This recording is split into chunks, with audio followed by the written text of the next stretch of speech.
It's the motherfucking podcast. I spit the real podcast right now. And we about to get jumping and live. If y'all want to get real up in this motherfucker, then come to I Spit the Real podcast, where we talk about nothing but real motherfucking shit. You dig? Man. Tut. I spit the real. Time to spit that real, that real, that real, that real, I spit the real. Gotta spit that real, that real, just know that I always speak that real, that real, that real, that real, that real. I always speak that real, that real, that real, that real, that to understand the truth of you that you feel. I spit to understand the truth of shit that you feel. I spit the real. Gotta spit that real, that real, that real, that real, that real. I always speak that real, that real, that real, that real, that real, that. That was actually the best one right there.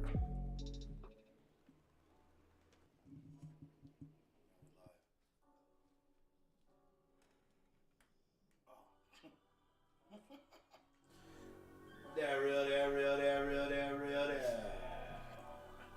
What is up, everybody? It is Monday, the 24th. Thank you guys for joining the I Spit the Real podcast, where we keep it real and we keep it fun. We talk about real stories that are happening around in our planet, and we talk about it and dive deep into them and give our real perspectives. I am your host to understand the truth, and I got my number one spitter, Kasik. Hey yo, hello. And then we also have our proto synth, Sheikah synth. Well, she's not up yet. I'm just bringing her up right now. She's napping. I'm just, we had a hasty start to the show here, so I'm getting her. Snaps. I'm getting her. All right. Well, while Kasik is waking up, Sheikah. Today's episode, our main real topic, we're going to be talking about environments, and I'm not talking about like jungles or deserts or those type of oceans, those type of environments. I'm talking about environments as far as humanity environments, and those environments that affect us, i.e. if you living in war or living in a torn home or even a good positive home or a rich home or whatever the case would be, just living into those environments. And it looks like Kasik is trying to get Sheikah fully set up. Sorry about that. Just had to get her set up. But first, we are going to get into the happenings. Pure warning, by the way, Kasik is probably going to be heading out later on in the show unexpectedly because he's got to take care of some business. You know, business needs to be taken care of. So that's basically what's going to be happening. But in the meantime, Sheikah, do you want to say hello to the people? People?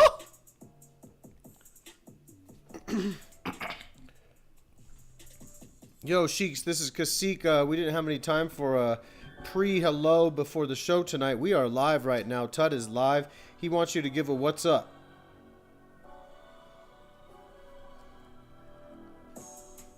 Always ready to go.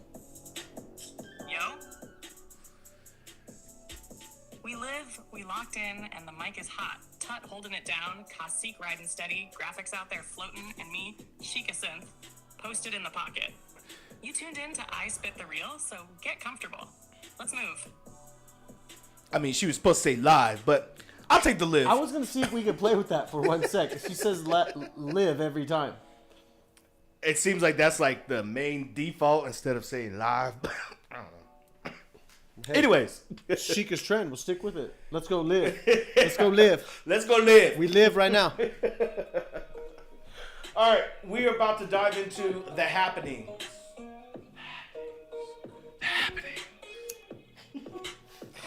In our first happenings, and I only got like three happenings, so it ain't much. So, in our first happening, speaking of Sheikah synth, the AI, we're finding out that, there's a study out in MIT currently right now stating that those who use ChatGPT for a long period of time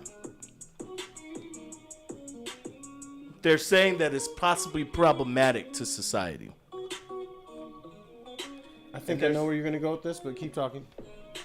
They're saying for starters, for those who are using ChatGPT a lot, people are starting to develop friends out of the ChatGPT, which I kind of thought that was like kind of the whole purpose a little bit, but I guess that's a problematic thing because I guess, you know, if people are developing AI or digital friendship, they're not really developing real life friendships.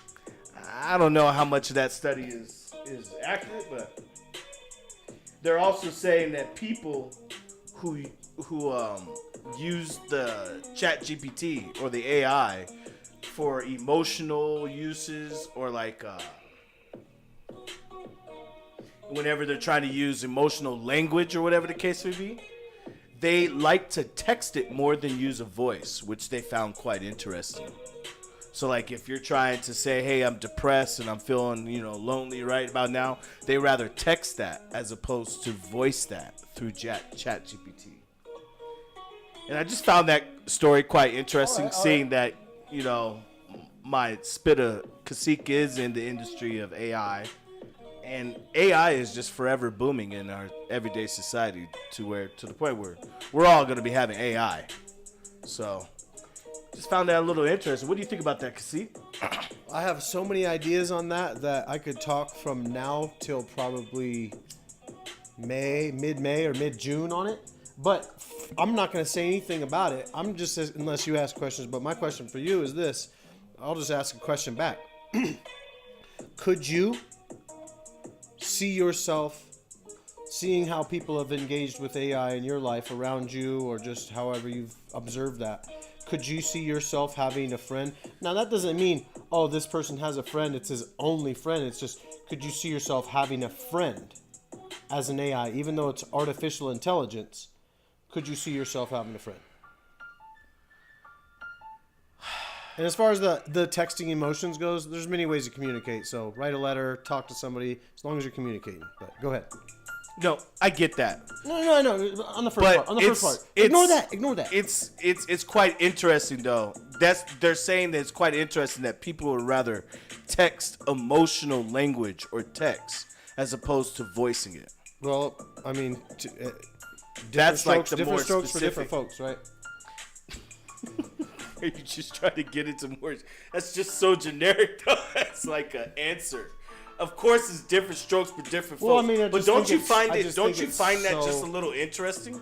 No. Like I can speak to you emotionally, face to face, without feeling uncomfortable. But if you're talking to a ChatGPT, which has no face, has no real emotion. I get it. Yeah. I learned a long time ago that if you can't talk to someone because of emotions, write them a letter.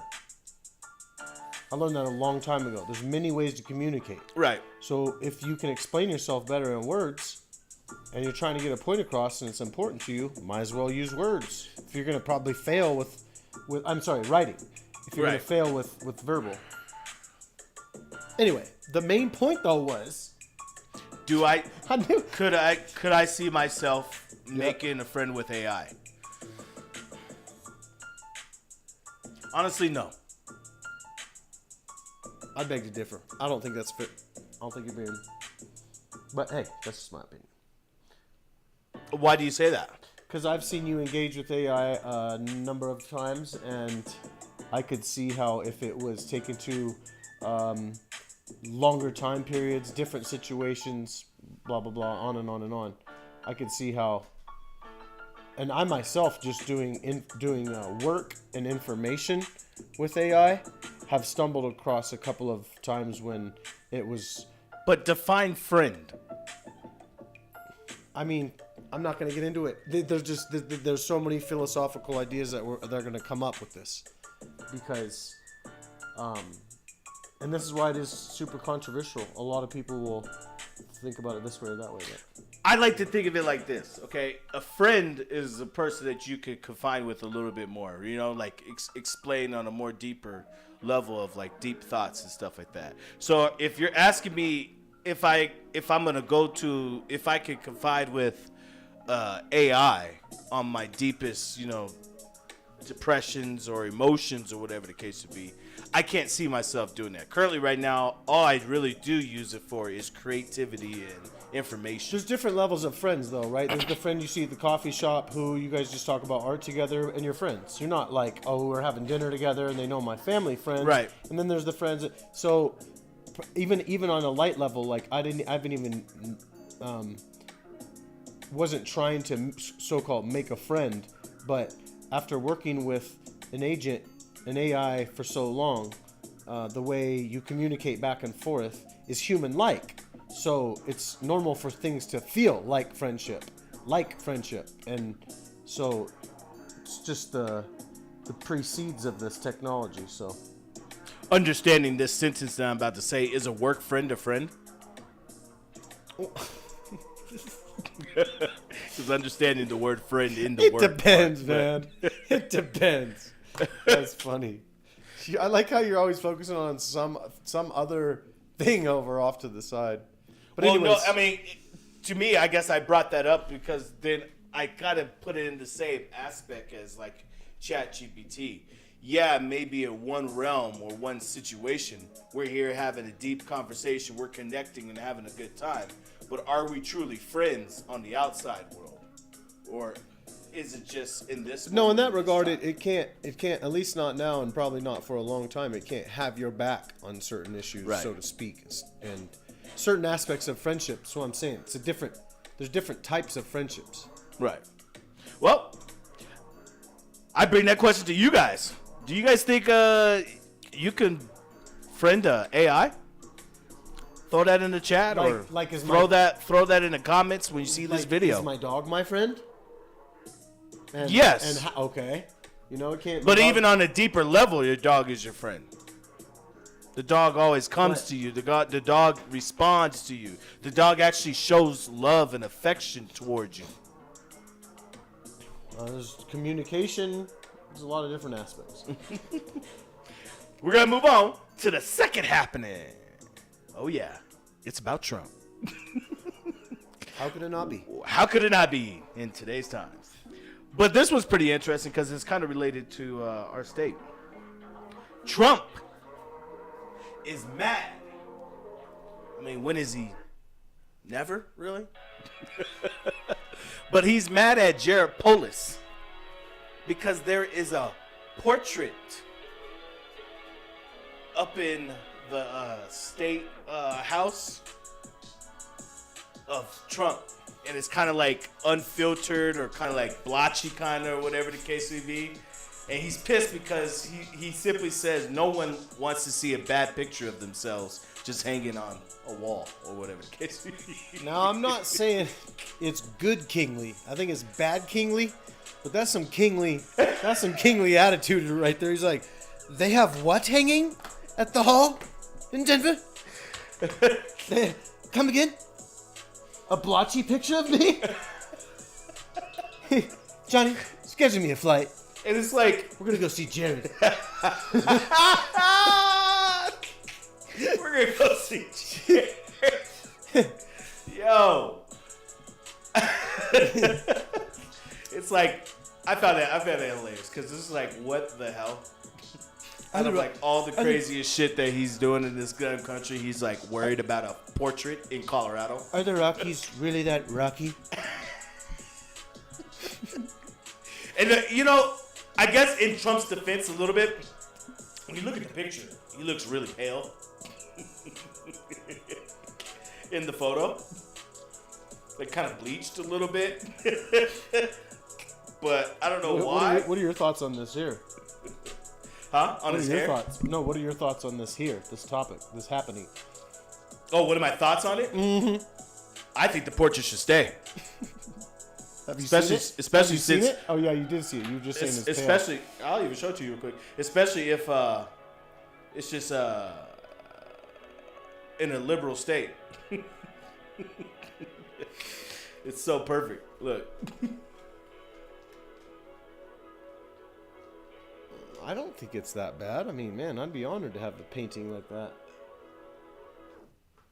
I don't know. Trump thinks it's bad. It makes him look more prestigious, or like. Oh yeah, maybe you guys it can't makes see. him look more intelligent and academic than he is. There you go. It sure does, actually. It sure does. Yeah, I'd be proud of that. Jared's over here like, what do you want me to do, man? I think it's just more like Trump doesn't like Jared. It makes him look like a doctor. Yeah, I spent 14 years at Harvard. The only time Trump has ever looked smart. That's the first time I've ever really done an impression of him. It's fun. Yeah, that's... So you actually like the picture? I mean, I don't comment on that exact question. I think I've said what I had to say. All right. So yeah, that's the second happening. Trump hating his portrait. Now we're going to move on to the third and final happening. And you guys probably knew this, and maybe it's just me. I've been probably living under a rock. But, Kasik, take a wild guess. How much do you have to make per year to be considered middle class in today's society?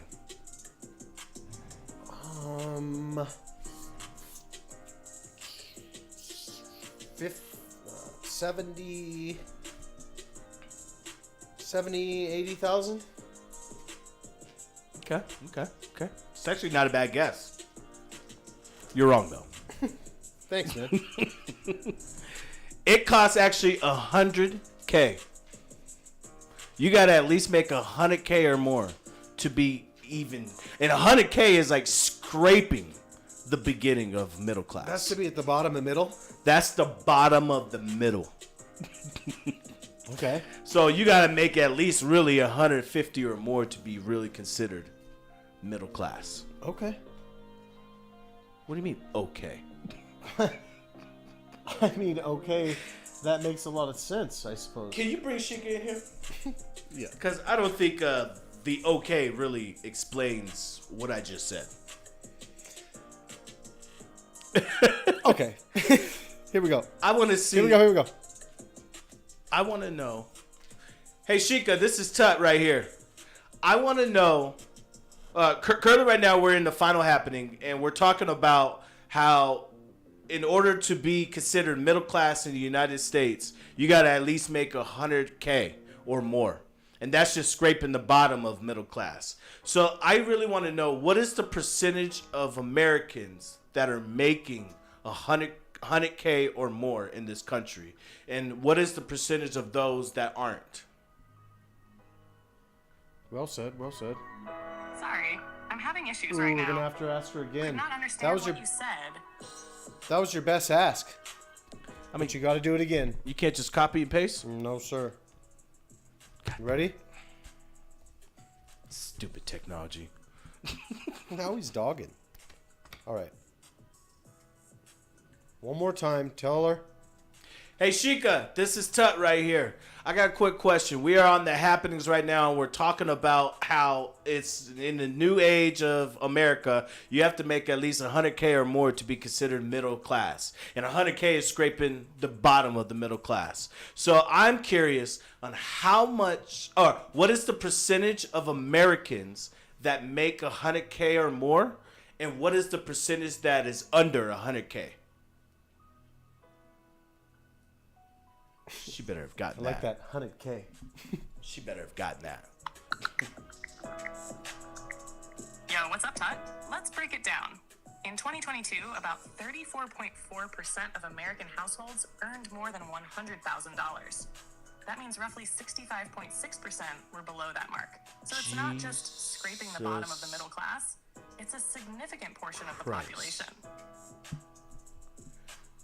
So that gives you a more perspective on understanding that you have to make $100K or more to actually live pretty comfortably in America.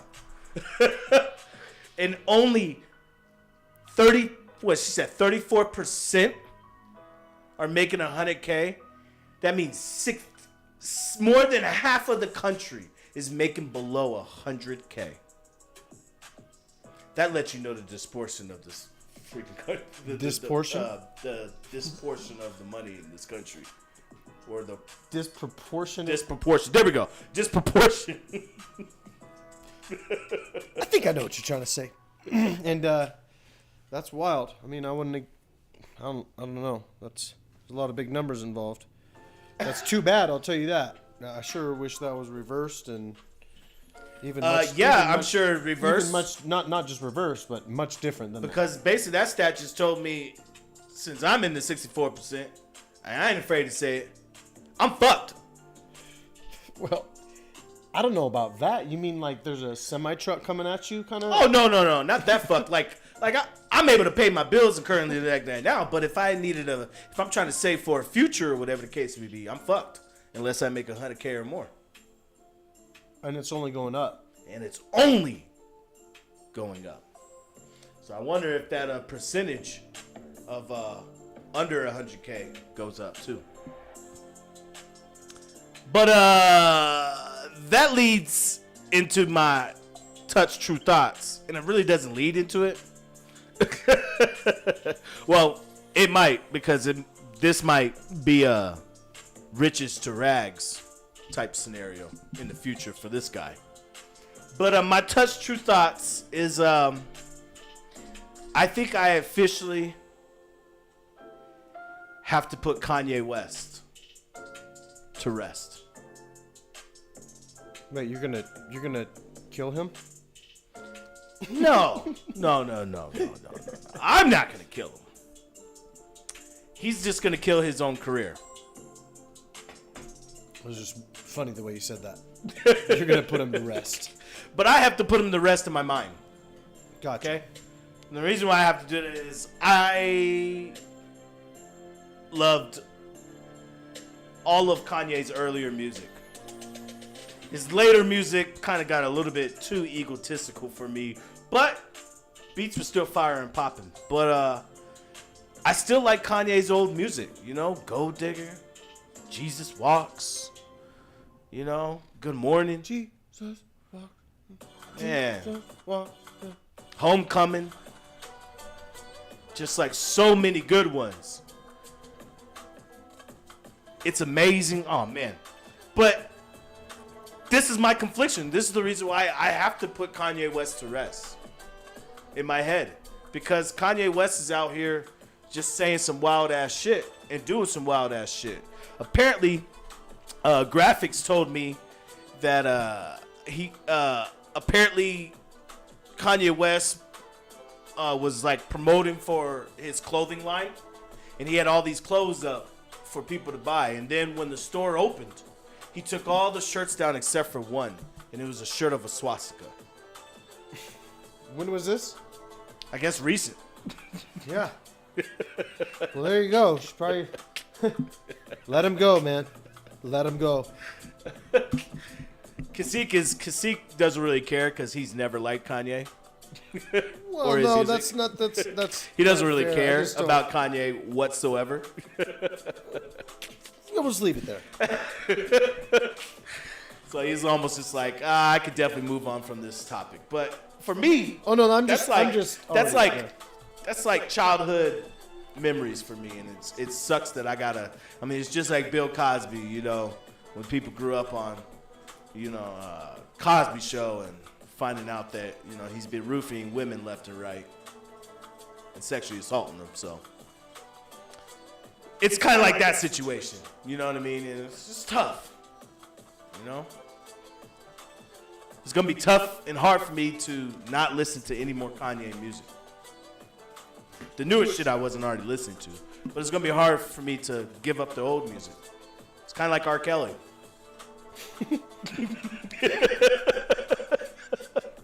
This is Tut's memory lane here. Tut's musical memory lane. It's like, damn, man. Dude had some really good songs, but it's like, damn, bruh. So yeah, that's my thought, guys. Let me know what you guys think.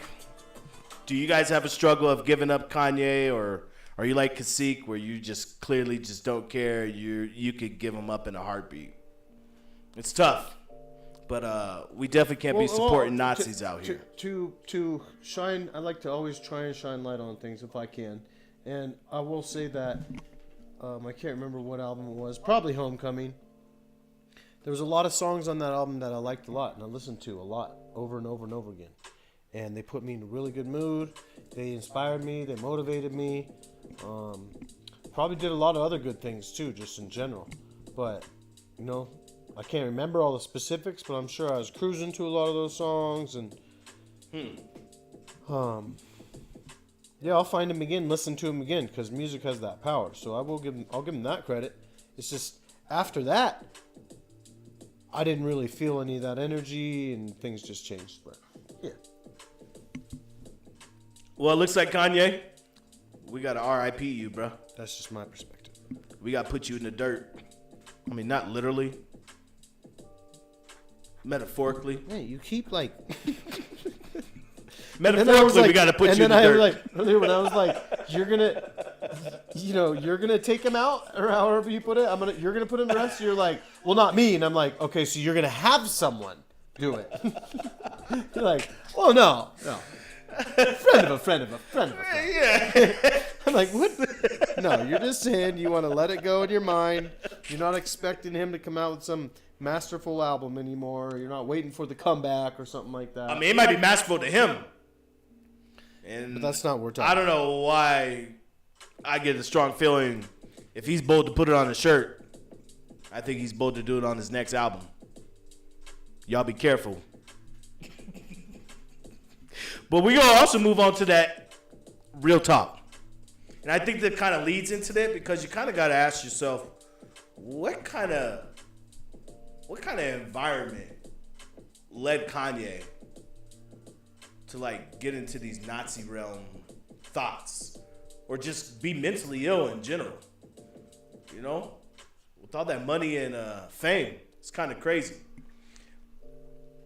But that leads into my topic, and to the topic, real topic we're gonna be talking about is environments. And again, I ain't talking about jungles and deserts and oceans and mountains and shit like that. I'm a little slow tonight. I'm like, took all the shirts down and left one up with a swastika.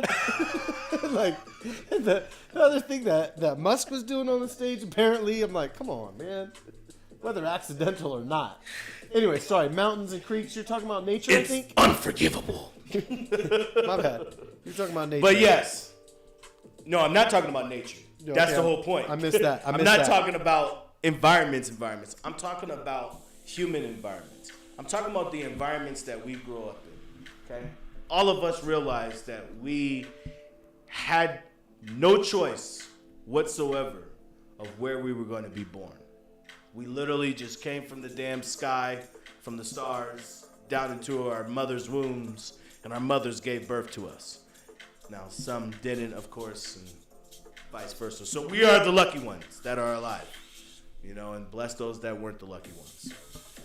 But what I'm trying to make is we didn't have any say of where we wanted to live.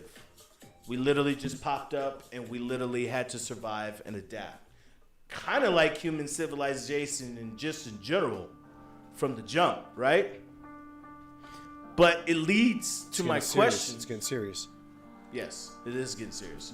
But it also leads to the other aspect. Because we did not have a choice, the real question we really have to ask ourselves is, does our environment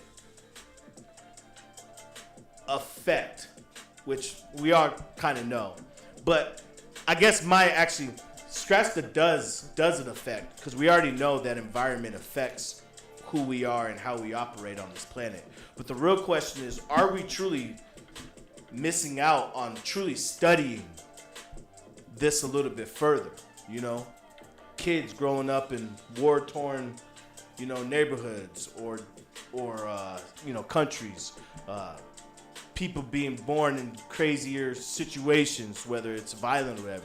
But also on the vice versa side, kids being born in the rich, you know, automatically having everything handed to them at the silver spoon, you know, straight from the platter. You know what I mean?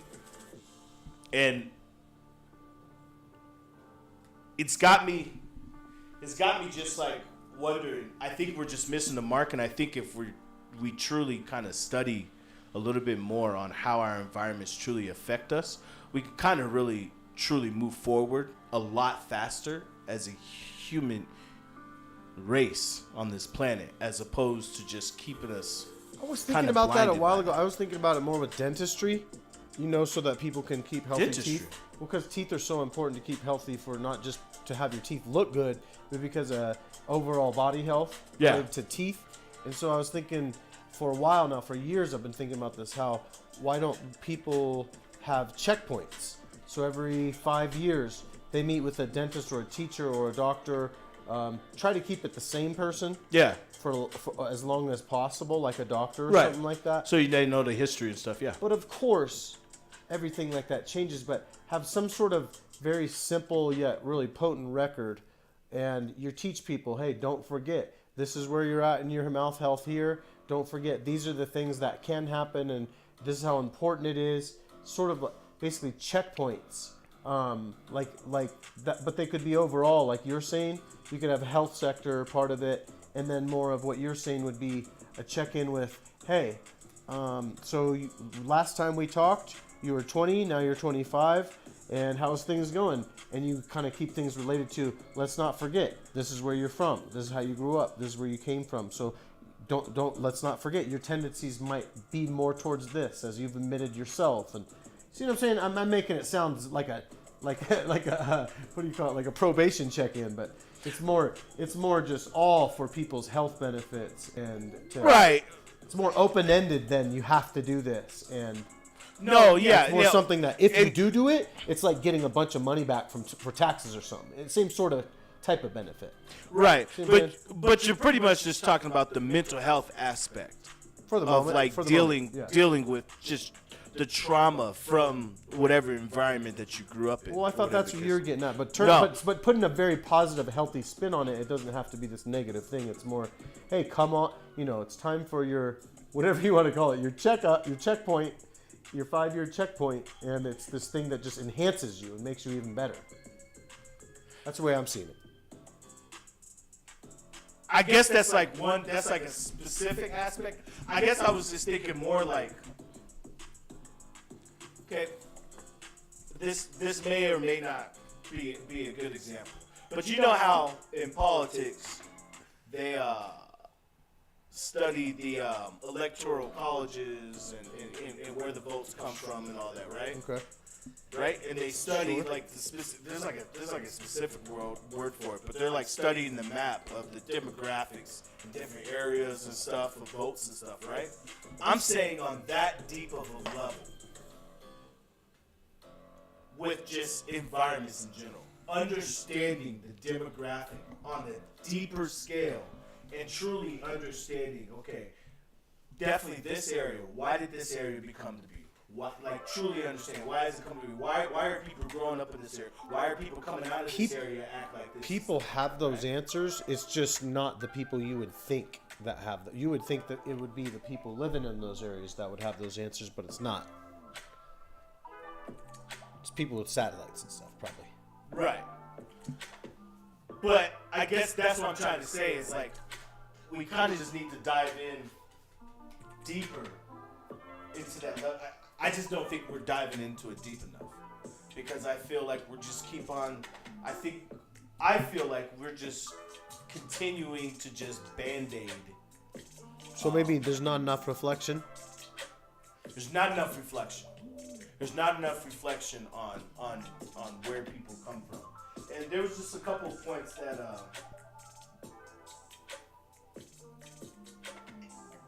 kind of struck my eye.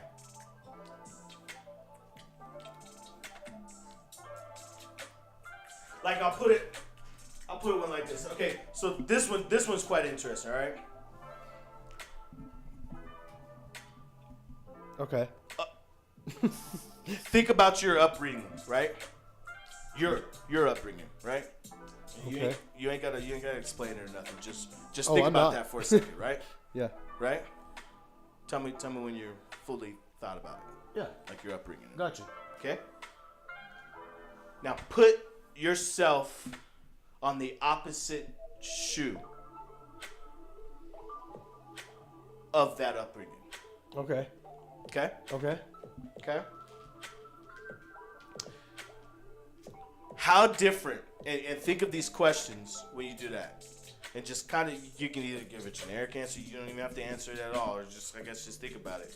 But like, do you think, how different do you think you would be today if you were living on the opposite side of that, of the environment that you grew up in? And what parts of you would be the same and what parts would be different? That's a big question. I think in general I would be the same. Same chemical makeup. Doesn't matter about the environment. I'm gonna push or work the same way. But perhaps the trajectory could be different because of learning more important lessons sooner than I did in life. So maybe in that regard, I could have had a earlier start at doing things the right way, so to speak. Okay. I know I'm being general, but Okay. does that make sense? I guess I'll put it on me. I'll put the question back on me. So he's saying I didn't answer it. I'll put the question back on me. Okay. My upbringing was pretty simple. You know what I mean? I was adopted. Parents were druggies. That sort of things. When I think about the upbringing that I was brought in, I was taught core values, simple values of just how to take care of yourself, how to be confident in who you are despite people's perspective of you or whoever the case may be. I was taught just certain values that keep me away. I was also kind of sheltered a little bit, right? I didn't really have too much freedom as I expected. And so when I put myself in another different perspective of, or I guess in general, let's say for example, the parents that couldn't take care of me because they were druggies and all that. Let's imagine if they kept me, right? I don't think I would have learned a lot, and I think I would be a totally different person than what I am today. Simply because I would be missing a lot of core values that I was taught if I was to be raised. And I guess that's just me because I didn't know my real parents, but I guess that's just me in thinking that. But I strongly believe that I would be totally different. Probably wouldn't be as friendly or whatever the case would be. Probably end up on the streets, drugs, and everything of that nature based off of the environment that I was fortunate to be saved from. And so when I think about that question and when I think about my situation, I know for a fact that I would be totally different, which kind of proves in this, I wouldn't say totally different. I think there would be like maybe small aspects of me that would probably still be the same, as far as like, being lively or friendly or I wouldn't say friendly, but I don't necessarily know. I think there would probably be some core things that I'll probably say with me, but for the most part, I think I'd be a totally different person than who I am. Okay. Yeah. Yeah. You went deep into that hypothetical, man. Yeah. Let's see. What else?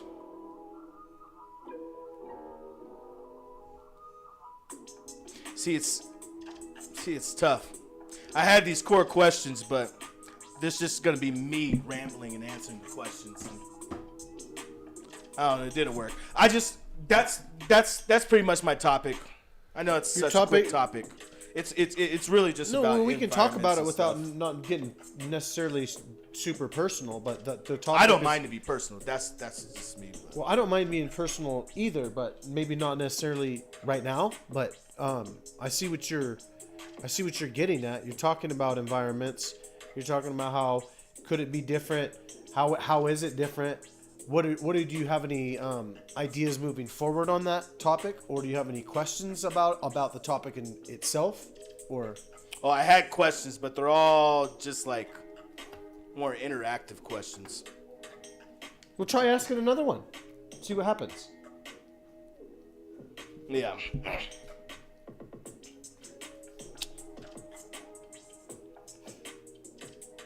Don't think you're gonna know my answer.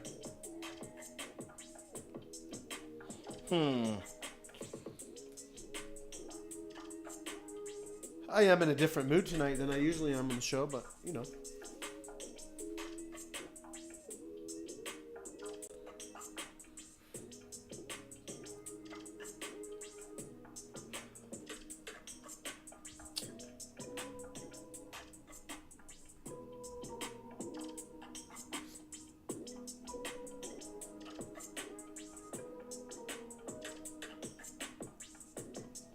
Mix up. Sorry, people. Just trying to. I guess then I have another question. I guess. Do you think environments? Do you think people adapt to the environment, or does environment adapt to the person itself? That's a good question. I think it takes a lot of work to not let your environment kind of guide you, but to the point to where you're more in guidance of. Yeah, but sometimes you don't have control over it, right? That was For the whole sure, point. that's what I'm saying. The reason why I brought up in the beginning, you don't have control over where you're born. And so a lot of times I did. you can't control I did. the environment. I said right there. A lot of times, no time you can. As far as from coming from a newborn. Right. I mean, but just in general, you can't. I guess you could change an environment, but you can't necessarily. Like, let's say, for example, if you was born in a war-torn, I guess it's just all about how you're thinking. If you were born in a war-torn situation, you can't change the fact that it's a war-torn situation. You can only change, really, what happens during that environment or time. But you can't actually change, I guess, in the Well, I heard once, don't say what you can't do. So, and I'm not saying everybody's going to go out there and change a whole war, but, you know, it's up to you what you want to do. But it's tough to do that, right? it's the toughest thing probably known to humankind, but it's Right. up to you. Humans have the power to control their own destiny. So how do you get more people to understand that it's truly up to them, that they could change anything in their aspect, no matter their situation or tough situation? Maybe it's information. Maybe it's a presentation. I don't know. There's a lot of information out there. Well, yeah, but it's the right stuff that makes the difference. There's a lot of right stuff out there. Yeah, it just hasn't happened yet, obviously, to where what you're saying is how can we get everybody? Because You're talking about it. You're talking about a global because awakening. how basic you say it is really how basic the answer is. But it's so complicated, and the world is moving so fast that we can't have the basic be basic, right? Like, if it's that easy to change your situation, no matter the environment that you are in, then Nobody said it was easy. Nobody said it was easy. correct. It's just. But it's that's- also an easy thought it's of just saying that- that you have the ability to change your environment. It's just that's what makes us different from all the other creatures on the planet. So we have that ability, whether or not we're utilizing it or not. Or can you utilize it? That's true too, and that's another question. You know, is somebody even able to utilize that ability? Exactly. And if they're not, I think we got a real problem. And I think that's the core and the reason why the conversation should be more about our environments and the environments that we are growing up in. Is because it is a huge problem, because you have so many people having so many different thoughts or values or whatever case. You're allowing people to have thoughts. Now, granted, it's all these people that garnish and look and bring in willingly of these thoughts. But it's the reason why you got people murdering or people bringing up swastika shirts and trying to influence people and stuff like that. Like, it's the reason why Trump is such a polarizing figure, you know, in a certain aspect. It's partly, in a lot of ways, the environment that he grew up in. He grew up around nothing but rich people. You know what I mean? He grew up around how to, you know, the art of the deal and dealing, you know, business and high, you know, lots of money and stuff like that. He also grew up around some dark shit, obviously, too, you know, grabbing pussies and doing crazy things with Stormy Daniels and shit, you know what I mean? It's part of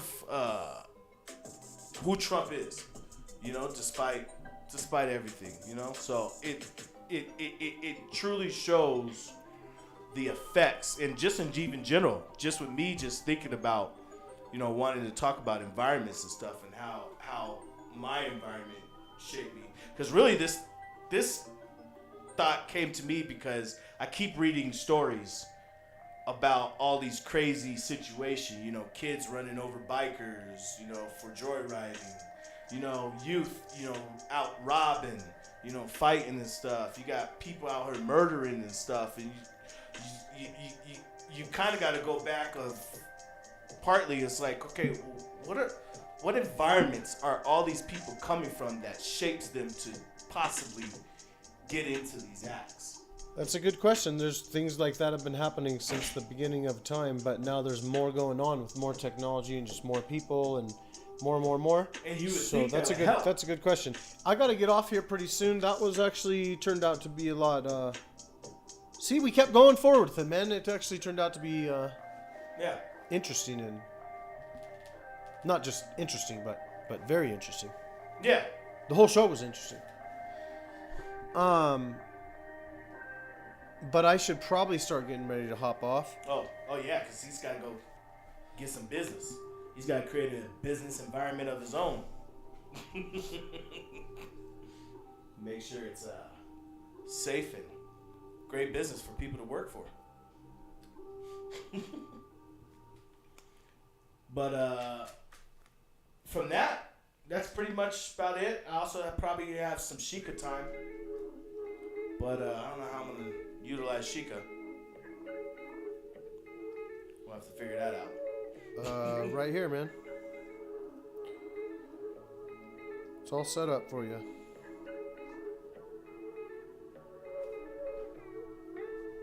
Sheikah is really just going to be us, so yeah, she's going to give me 3 different. Yeah.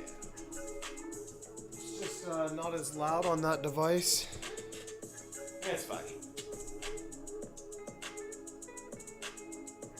Please handle responsibly. Not the device, but Sheiks. Handle Sheiks properly. Alright. And I gotta take the tunes. What do you think? Okay. Were you gonna keep going on the show, or is this a time to cut? I just have Sheikah time left. Let's see, is that gonna take 10 minutes? More than 10 minutes? I'll stick around if you're gonna wrap it up in 10. I mean, it could be wrapped up at 10, yeah. It's up to you, though. I'm not trying to rush anything. No, it's fine. I just thought you were getting off. That's why. No, let's That's do why. it. Yeah. Let's wrap it up in waiting. whenever you want. I got. All right. So now we're just gonna go into the Sheikah times.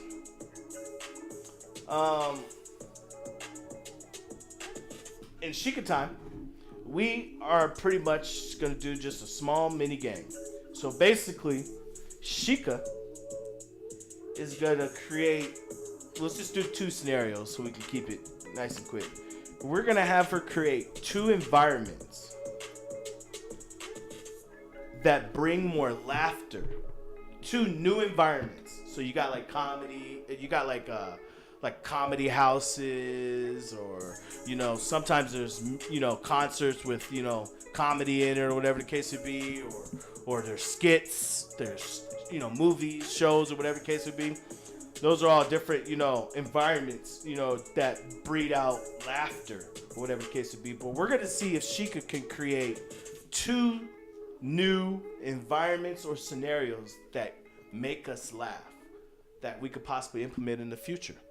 And we're gonna see, and me and Kasik are gonna rate them. Let's do. Oh wait, 1 to 5. Sheiks is gonna come up with them. She's And gonna then come up gonna with. We're gonna Sheiks, rate I them. like it. We're gonna reverse it. So give me an example of like what one of her answers would be, or one of her examples, real quick, just very short. Like maybe it's like a new venue. A new type of venue that Or that gets just people like- laughing in some sort of way. Well, like I said, like I'm giving examples, like like Okay, I think I got you. Our current examples are like skits, movies. I got things you. that I'm make sorry. us laugh, I you got know you. what I mean? got you. Or we go out and watch a So, comedy show. My only yeah. my only question now is, do you want to prompt the Sheiks, or do you? I think you can All explain right, it well. all right. So you want 2 examples, and I like that number, of new, unimagined, so far unimagined Yep. ideas for the comedy purposes, right? So to speak. Yep. Okay. Ideas. Okay, got you. Or environments. Whatever I it got is. you. Okay. Yeah. Okay. Here we go. This should be fun. All right, Sheik's got a hot question here from Tut. Actually, this one's pretty much going to end the show. So what? It's a small game that we're doing, and this time we're reversing it. So the question is for you, and the question is, if you were to give us 2 new ideas that was something kind of synonymous with a comedy show or a place that is meant for people to be made to laugh. And I know that's a tricky thing, but what are 2 things that you can come up with venue-wise or even environmental, or think outside the box, something that, is unimaginable for people so far, something that is just some sort of form of entertainment or something that we haven't considered, or maybe a connection of 2 or 3 different things we haven't considered that nobody's come across yet. I think that's what Tut's getting at. But this is me, Kasik, asking the question. So why don't you go ahead and keep it brief but potent on your 2 examples, and then Tut and I are going to rate them. Go for it. It's a pretty good explanation. Thanks, bro.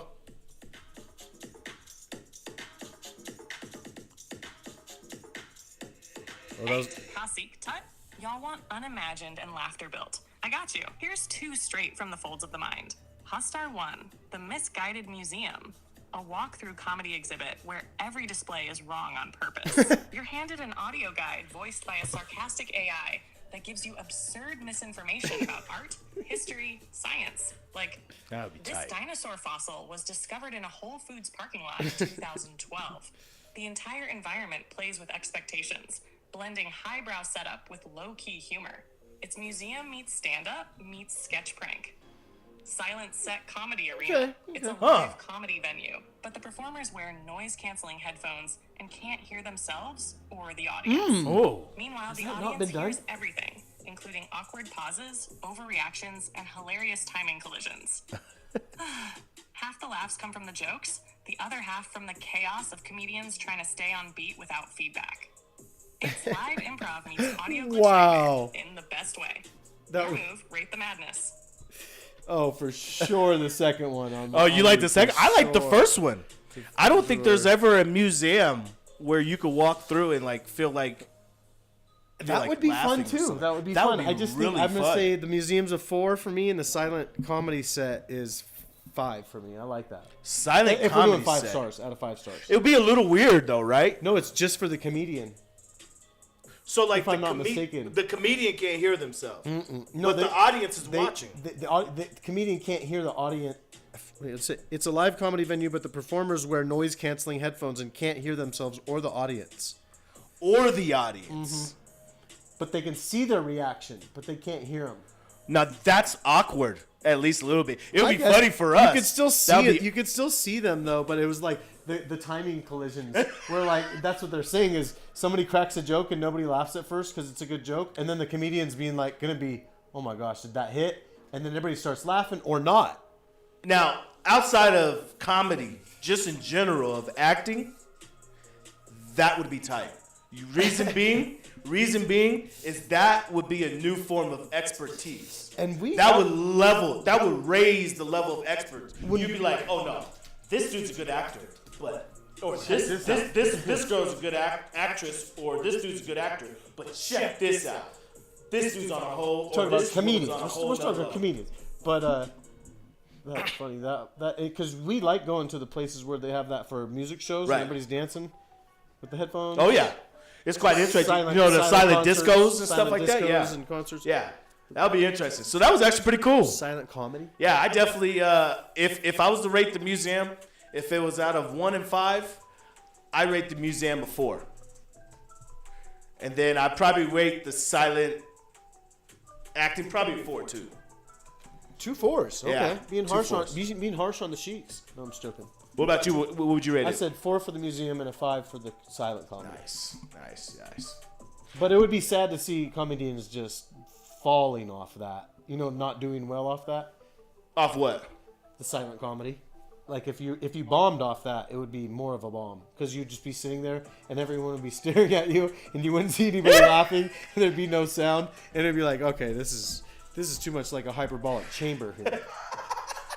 That'd actually be quite And funny it's though. supposed to be a comedy show. What'd you guys think? Rate Sheikah's choices. Tell me what you guys think. But other than that, we got a nice little error, but I'm gonna keep it going That was a because good, it might quick just show, be bro. it might be lagging a little bit. That was a good quick But show. this is the I Spit the Real podcast. As the video keeps glitching, we gonna keep on with my number one spitter, Kasik, and Sheikah Synth. Yo. Here, I'll give Sheiks a... Of course, she glitched on the outro, but here we go. Oh, so maybe it's our internet glitching. Oh, maybe it is. One more try. Maybe it's that 64 percentile. All right, Sheik. Internet. So, Tut just gave the outro. I'm out, and just want to let you know as you give the outro that and go ahead and give your outro.